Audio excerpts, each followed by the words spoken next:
이제 복의 근원이 되는 삶 세 번째, 축복의 입술이라는 제목으로 하나님의 말씀 나누도록 하겠습니다.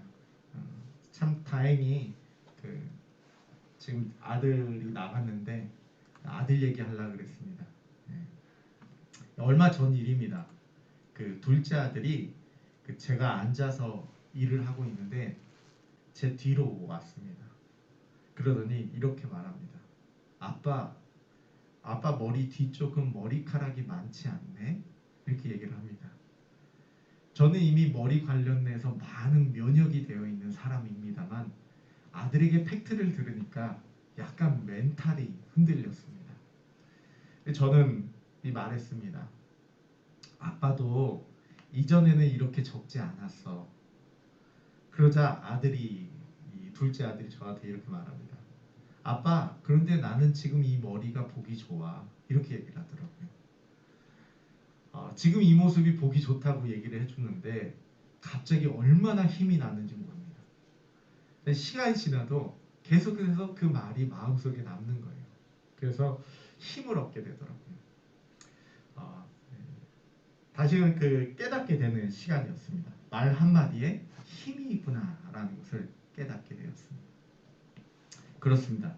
여러분, 말 한마디에는 힘이 있습니다. 그 말 한마디가 사람을 죽이기도 하고 사람을 살리기도 합니다. 그 말 한마디가 사람을 마치 천국에 올라간 듯이 올려주기도 하고 마치 지옥에 떨어뜨리듯이 만들기도 합니다.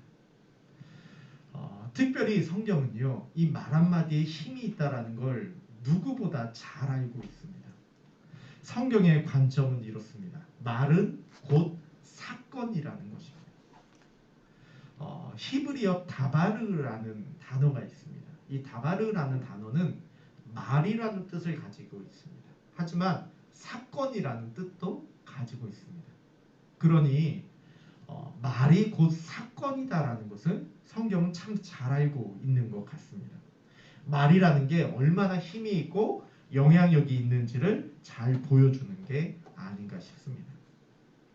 우리가 생각을 해보면요, 하나님이 천지를 창조하실 때 뭘로 창조하셨냐면 말로 창조하셨던 것을 봅니다. 그 말에는 힘이 있고 그 말이 곧 사건이 되는 것을 볼 수가 있는 것이죠. 말에는 엄청난 힘이 있다는 걸 우리가 배우게 됩니다. 그러나 이 힘은요, 단순히 하나님께만 적용되고 끝나는 것이 아닙니다. 우리의 말에도 힘이 있다는 것을 알아야 됩니다. 잠언 18장 20절과 21절 말씀입니다. 사람은 입에서 나오는 열매로 말미암아 배부르게 되나니 곧 그의 입술에서 나는 것으로 말미암아 만족하게 되느니라. 죽고 사는 것이 혀의 힘에 달렸나니 혀를 쓰기 좋아하는 자는 혀의 열매를 먹으리라. 저는요, 이게 꼭 부정적인 얘기만은 아닌 것 같아요. 죽고 사는 것, 죽는 것만이 아니라 사는 것도 혀에 달렸다는 거죠. 그래서 혀의 열매를 먹겠다는 것입니다. 여러분, 이 성경 말씀이 우리에게 이 얘기를 해주는 것은 단순히 하나님께만 말이 사건이고 말이 힘 있는 것이 아니라 우리의 말도 사건이고 우리의 말도 힘이 되고 열매가 된다는 것을 우리에게 알려주는 것이죠. 잠언 10장 11절은 또 이렇게 우리에게 얘기합니다. 의인의 입은 생명의 샘이라도 악인의 입은 독을 머금었느니라 라는 것입니다. 우리의 말이 주는 힘이 있다라는 것이죠. 오늘 우리가 읽은 말씀도 마찬가지입니다. 시편 109편 17절에서 18절까지 말씀인데 집에서도 우리 한번 같이 말씀을 읽어봤으면 합니다. 읽어보겠습니다. 그가 저주하기를 좋아하더니 그것이 자기에게 임하고 축복하기를 기뻐하지 아니하더니 복이 그를 멀리 떠났으며 또 저주하기를 옷 입듯 하더니 저주가 물같이 그의 몸속으로 들어가며 기름같이 그의 뼛속으로 들어갔나이다. 우리가 읽은 성경 말씀들을 한번 보십시오. 우리가 아까 봤던 잠언 말씀이나 또 시편 말씀이나 한번 보십시오. 말에는 힘이 있다라는 것을 우리에게 알려주고 있습니다. 그리고 이것은 하나님의 말이 아니라 평범한 우리의 입술의 말에도 동일하다는 것을 우리에게 말해주고 있습니다. 대체 어떻게 우리의 말이 힘을 가질 수 있을까요? 입을 열어 나오는 소리일 뿐인데 어떻게 이 소리가 힘이 있을 수 있을까요? 간단합니다. 우리의 말을 이루어 가시는 하나님이 계시기 때문입니다. 신학적으로 이를 길게 설명하기는 좀 시간상 힘이 들고, 성경을 보면 어떤 행위를 누군가 하게 될 때 결국 그 행위에 상응하는 결과를 이 열매로 맺게 되는 모습들이 나옵니다. 우리가 말하는 모든 것도 결국 그 본질 자체를 나타내 주게 됩니다. 그 본질은 결국 우리의 행동과 연관이 되게 되는 것이죠. 그리고 그 행위에 대한 결과를 하나님께서 이루어 가신다는 것을 볼 수가 있습니다. 그렇게 우리는 우리의 입술에 힘이 있다는 것을 기억해야 합니다. 바로 하나님이 계시기 때문입니다. 우리가요, 송구영신 예배 때부터 복의 근원이 되는 삶에 대해서 생각해 보고 있지 않습니까? 우리는 복을 받기를 소망합니다. 왜냐하면 우리는 그 복으로 복의 근원되어 누군가를 세우고 도와주며 복된 삶을 살도록 해줘야 될 소명이 있기 때문입니다. 그래서 우리가 지난 두 번의 말씀을 통해서 우리가 피해야 될 것과 추구해야 될 것을 봤습니다. 피할 것이 무엇입니까? 죄의 방법으로부터, 죄의 영향으로부터 피해야 됩니다. 떠나야 됩니다. 우리가 추구해야 될 것이 무엇입니까? 하나님이 원하시는 길을 추구해야 됩니다. 그 하나님이 원하시는 길을 위해서 말씀을 봐야 된다는 것을 우리 지난주에 봤습니다. 아까도 강조했지만 올해 성경 일독을 위해서 영상을 제가 이제 매일 올리고 있어요. 여러분, 그렇게 하나님이 원하시는 길을 추구하며 그 복의 근원되는 삶을 살기 위해서 말씀을 배워야 됩니다. 그런데 우리가 또 하나 잊지 말아야 될 게 있어요. 그렇게 해서 우리가 추구한 복들, 우리가 받은 복을 다 날려버릴 수 있는 것이 우리의 말이라는 것입니다. 우리의 입술을 조심해야 된다는 것이죠. 왜 우리 흔히 이런 말 하지 않습니까? 복을 발로 차버렸다. 그 상황이 바로 우리의 입술로 인해서 일어날 수 있다는 것이죠. 우리 민수기 14장을 보니까 이런 말씀이 나와요. 민수기 14장 2절, 3절, 28절 말씀인데요. 우리 잘 아는 내용 아닙니까? 이스라엘 백성들이 이 광야 생활을 잠깐 하고 이제 이 가나안 땅을 들어가려고 하는데, 가나안 땅에 대해서 불평하면서 그들이 이렇게 말합니다. 이스라엘 자손이 다 모세와 아론을 원망하며 온 회중이 그들에게 이르되 우리가 애굽 땅에서 죽었거나 이 땅에서 죽었으면 좋았을 것을 어찌하여 여호와가 우리를 그 땅으로 인도하여 칼에 쓰러지게 하려 하려는가? 우리의 처자가 사로잡히리니 애굽으로 돌아가는 것이 낫지 아니하려. 이 무슨 얘기예요? 하나님이 이미 복을 주려 그래요. 가나안 땅이라는 복을 주려고 하는데 입술의 열매로 이걸 망쳐버리는 겁니다. 우리 그냥 죽었으면 좋았을 텐데. 우리 못 그냥 끝났으면 좋았을 텐데. 이렇게 얘기를 해요.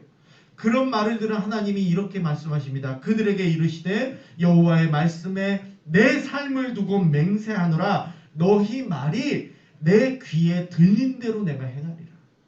복을 발로 차버리는 상황인 것이죠. 우리가 복을 추구하는 자들인데 기껏 복을 받아놓고 그걸 발로 차버리는 어리석음을 우리의 입술로 행할 수가 있다는 것입니다. 반면 말을 잘해서 복을 받을 수도 있는 상황이 있어요. 여러분 민수기 똑같은 민수기를 보면 이 발람이 축복하는 장면이 나옵니다. 발락이라는 왕이요, 이름 헷갈리시면 안 돼요. 발락이라는 왕이 발람이라는 선지자를 데려와서 이스라엘을 저주하게 하려고 해요. 근데 이스라엘을 저주해야 될 발람이 자꾸 축복의 말만 합니다. 하나님이 자꾸 그 입술을 그렇게 바꿔버리시거든요. 한번 여러분 생각해보세요. 평범한 사람이 그냥 말하는 거 하나님이 그냥 어디 왜 그렇잖아요. 그런 말이 있잖아요. 개가 짖어도 열차는 지나간다라는 것처럼 뭐 발람이 아무리 저주를 해도 하나님이 이루지만 않으면 끝나는 거 아니에요. 근데 왜 하나님 자꾸 축복의 말로 그걸 바꿔버리십니까? 이 말이라는 것이, 우리의 입술에 나오는 말이라는 것도 힘이 있다는 것을 하나님께서 알려주시는 거예요. 우리 올해 우리의 주제의 말씀 중에 하나가 이 올해 우리의 주제의 말씀이 창세기 12장 1절에서 3절이잖아요. 이 3절 말씀 아브라함을 부르셨을 때 하나님 하셨던 말씀도 잘 한번 보세요. 너를 축복하는 자에게 내가 복을 내리고 너를 저주하는 자에게 내가 저주하겠다라는 거예요. 바로 우리의 입술이 때로는 이 복을 받는 용도로 복을 받는 수단이 될 수 있다라는 것이죠. 여러분 복을 발로 차버릴 수도 있고요. 복을 오히려 받은 이 없는 복을 받아낼 수도 있는 게 우리의 입술이라는 거예요. 우리 복의 근원되는 삶을 위해서 우리가 무엇보다 오래 기억해야 될 게 우리의 입술일 것 같습니다. 어떤 성도님은 복을 받아놓고도 발로 차버리는 것이죠. 가나안 땅에 못 들어가는 이스라엘 백성처럼 말이에요. 또 누군가는 정말 그 축복의 입술로 바뀌어져서 오히려 복을 받는 삶이 될 수 있는 것이죠. 무엇보다 저는 축복 기도의 중요성을 좀 얘기하고 싶습니다. 성경 속에서 축복의 기도가 얼마나 많은지 몰라요. 특별히 부모님이 자녀를 놓고 축복하는 기도가 얼마나 많은지 모릅니다. 여러분 그 자녀를 놓고 기도하는 어머니, 자녀를 놓고 기도하는 아버지가 너무나도 중요한 것 같습니다. 저 올해가 되면서 이 축복의 부모로서 자녀를 향한 축복의 입술이 되기를 소망합니다. 어떤 목사님이 이렇게 얘기를 하더라고요. 에서가 이 야곱이 이삭의 축복을 다 받아버렸잖아요. 에서가 아버지로부터 축복을 못 받게 되잖아요. 그래서 울부짖는다라는 거예요. 어떤 목사님은 그렇게 얘기하는 거예요. 에서처럼 우리의 자녀들이 축복을 받지 못해서 울부짖게 된다는 거예요. 여러분 우리 부모로서 우리의 입술이 축복의 입술이 되길 원합니다. 특별히 올해 2021년은 우리가 복의 근원 되는 걸 추구하는 삶인데 내 입술에 힘이 있음을 알고 자녀를 축복하는 입술이 되길 소망합니다. 실천을 했으면 해요.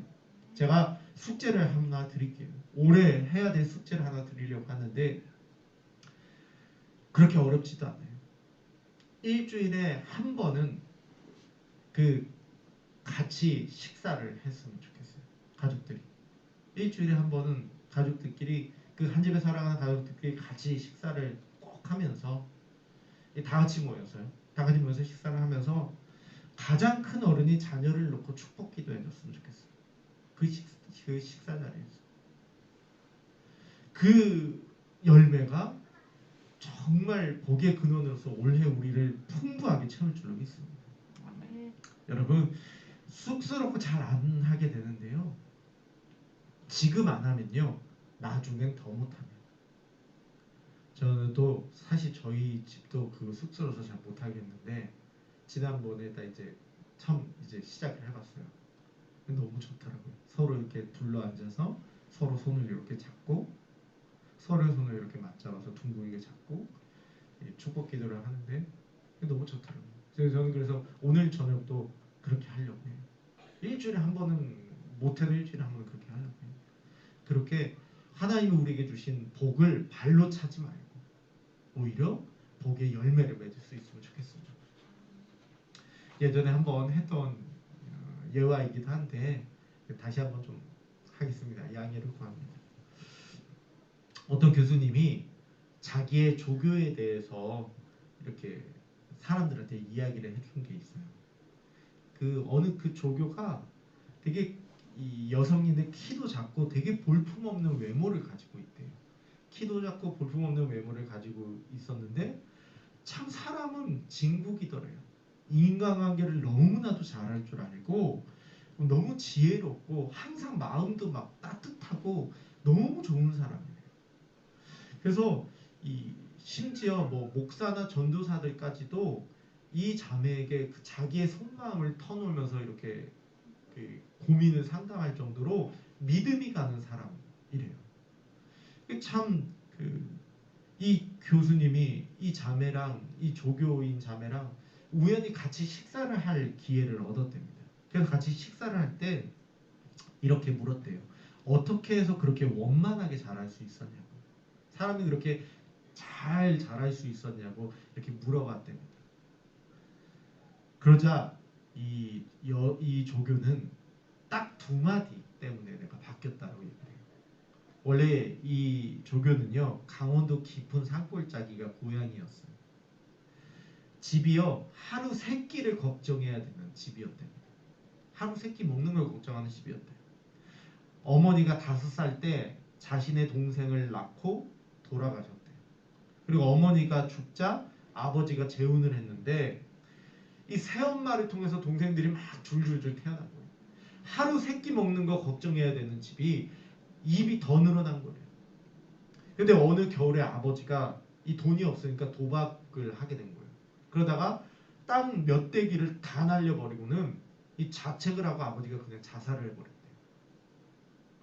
농약을 먹고 자살을 했대요. 이 아버지가 죽자 찢어지게 가난한 집이 아버지까지 죽고 밭까지 다 팔려버렸으니까 이 계모가 정말 열심히 일을 해도 모든 식구의 입을 감당할 수가 없대요. 이 강원도 첩첩산중에 살면서 어느 정도 힘들었냐면 양말도 신어보지 못하고 그렇게 살았대요. 그렇게 어려운 환경을 사니 얼마나 삶이 주눅들었겠습니까? 키도 작고 외모도 볼품없고 집안도 가정하니 어렸을 때부터 얼마나 마음의 상처가 컸겠어요. 그러해서 친구들과도 어울리지도 못하고 학교 가서도 항상 이 소위 말하는 왕따처럼 그렇게 살았대요. 그런데 어느 날 학교 운동장을 터덜터덜 걷고 있는데 누군가 그녀의 어깨를 툭툭 치는 거예요. 고개를 돌아보니까 담임 선생님이에요. 이 담임 선생님 별명이 그 얼음 선생이래요. 1년에 웃는 모습을 본 적이 없대요. 그런 얼음 선생이 그녀를 향해서 활짝 웃으면서 이렇게 말하더랍니다. 금주야, 너는 보통 놈이 아니요. 딱 이렇게 얘기하더래요. 금주야, 너는 보통 놈이 아니요. 이 담임 선생님의 한마디가 마음에 와닿았답니다. 이 화인처럼 깊이 박혔대요. 그리고 하루는 청소일지를 들고 교무실로 들어가려는 순간 담임 선생님의 말소리가 들렸대요. 다른 선생님에게 얘기하는 담임 선생님의 말소리가 들렸어요. 우리 반에 금주라는 애가 있는데 어려운 처지에도 공부해보겠다고 애를 쓰는 걸 보면 가슴이 뭉클해집니다. 그 애 얼굴만 보면 얼마나 기특한지 모르겠어요. 선생님이 그렇게 얘기하는 소리를 이 아이가 듣게 되었을 때 이 청소일지를 교무실 문 앞에 가만히 내려놓고 울면서 집으로 갔답니다. 그날부터 이 금주 씨의 삶이 눈에 보게 달라진 거예요. 이상하게 배가 고프지 않더래요. 그렇게 찢어지게 가난 힘든데 배가 고프지 않더래요. 누구를 만나도 자신감이 생기더래요. 떳떳한 기분이 들더래요. 그녀의 마음속에 떠나지 않는 한마디. 금주야, 너는 보통 놈이 아니야. 이 말 한마디가 무엇보다 비교할 수 없는, 어떤 돈과 비교할 수 없는 복이 돼버린 것이요. 여러분, 우리의 입술이 그 복의 열매가 될 줄로 믿습니다. 여러분, 그런 입술이 되시기를 소망합니다. 우리 그런 입술이 오래 되기를 소망하며 이 시간 같이 기도했습니다.